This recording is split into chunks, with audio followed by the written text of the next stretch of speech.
It was certainly a challenge up front to be able to understand the Theodore Roosevelt and her needs and the needs of her crew.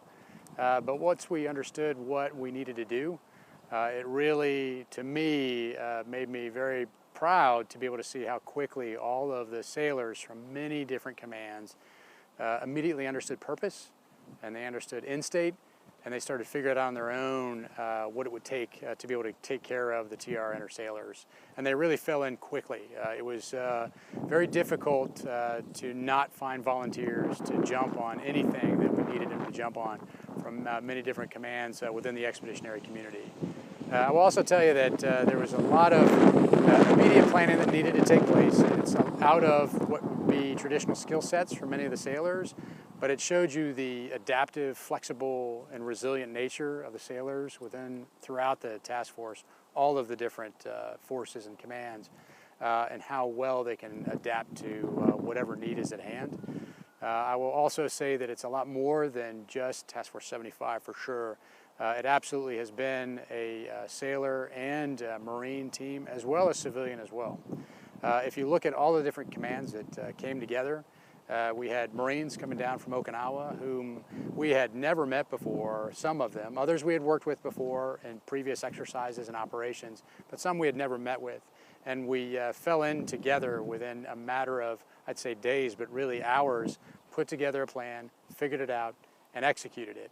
And that was both the Navy and Marine Corps team as well as the civilian Mariner team side by side. So when I was able to address the sailors and the Marines and our civilian counterparts that were there on the pier before the offload of the Expeditionary Medical Facility commenced, I'll be honest, I could really feel the energy.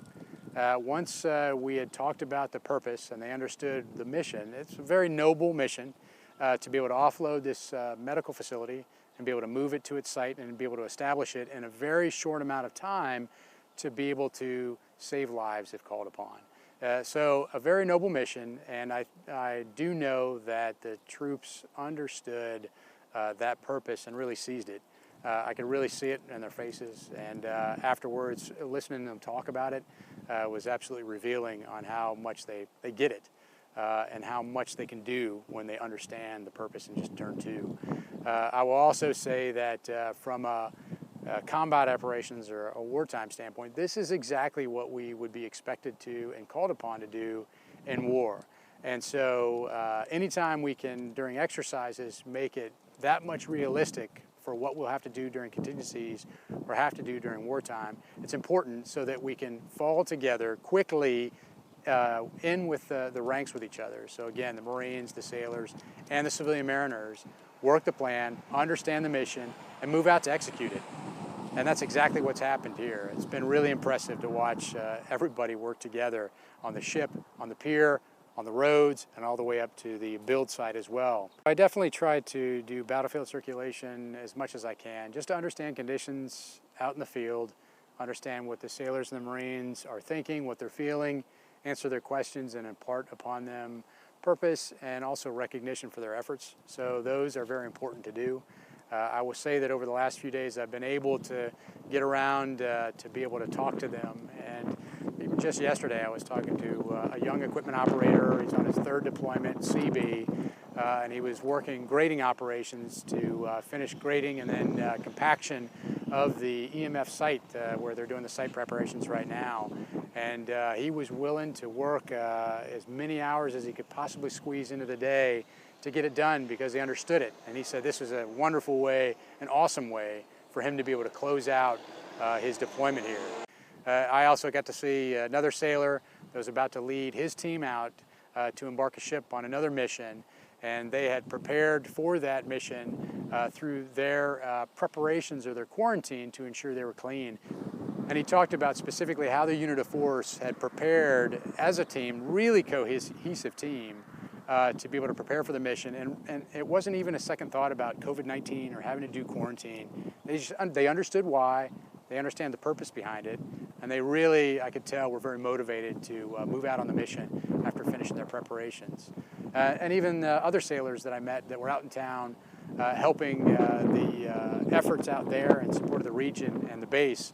And they were delivering meals to sailors for the TR. met a sailor out in town, completely out of his skill set, was delivering food and conducting welfare checks on sailors that were out in the hotels. And I asked him how the crew of the TR was doing, and he said they were doing very well, and that they were communicating back and forth via notes and other means or on the phone, and that the sailors of the TR had expressed the gratitude that they knew that these sailors were really turning to help them out and make sure they were taken care of in the hotel. And then the sailor I talked to, I could tell he was very proud, and I said, well, I know this isn't in your rating set. This isn't what your platoon usually does. This isn't what you're trained to do. And he said, I'm just happy to be part of the effort and to be able to take care of my fellow sailors. And so that just kind of talks to that team camaraderie, that camaraderie or that spirit that they have to understand when another sailor needs something. It's kind of like if you're on a battlefield. You know, if somebody goes down, you never leave somebody on the battlefield, ever, right?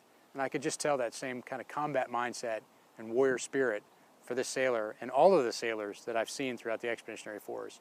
It's that combat mindset and that warrior sense where if they see an objective that needs to be accomplished, they understand it and they'll figure it out and they'll get it done. If they've got a fellow sailor that goes down on the battlefield, they're going to be there for him, they're going to take care of him, they're going to get him back to the corpsman for assistance. And I could just see that throughout the entire Expeditionary Force. And it just really reassures me that we've got a very capable military, and that's not just the Navy, but also the Marines and our civilian counterparts, whether they're working on the port or whether they're working on the ship right next to us. And so for me, that certainly is a good amount of confirmation of our readiness to work together in whatever contingency, peacetime or war, as well as it just gives me certain absolute sense of pride to stand in the phalanx alongside them. So I would tell you that I wouldn't call it a silver lining. I'd say the whole thing is silver. And the reason why is because, first off, we have a noble purpose. And by that I mean whether it's taking care of the sailors from the TR or whether it's pivoting to defense support for civil authorities to be able to take care of the people of Guam. So first and foremost, a noble purpose is awesome. Anytime you have a noble purpose, you're going to lean in 110%. You're going to give until the gas tank is empty, and you're going to keep going forward. The second thing is it allows us gives us a chance to be able to practice falling in just as we would in combat operations as a Navy and Marine Corps and civilian mariner team. And the opportunity to do this, although the occasion is unfortunate, dealing with COVID-19, it gives me assurance that we can do exactly what we need to do in wartime as we are trained and as we are brought up to be able to do. The third, I would tell you, is it really gives us a sense of team to be able to do these contingency operations in such a short amount of time with little to no preparation to fall in so quickly together in ranks and move out as a cohesive unit of force and get it done in the tight timelines that we've been given ahead of schedule. It really is awesome. So I would tell the troops and the families on Guam that I am so very proud, and they should be very proud of everything that is going on out here to do this mission and to both first address TR's needs and then second to be able to address the people of Guam's needs. I can tell you that I am no prouder than right now of everything that's going on this island. It just continues to impress me day for day, hour for hour, as the reports come in, as I'm able to go out and talk to the sailors and the Marines and the civilian mariners. It is just phenomenal. And so for those that, the forces that are out there that are getting it done, to you, I would absolutely say to them, I would absolutely say that they need to be very proud. They must be, absolutely should be very proud of their efforts. And for their families that are at home, they absolutely should be the same.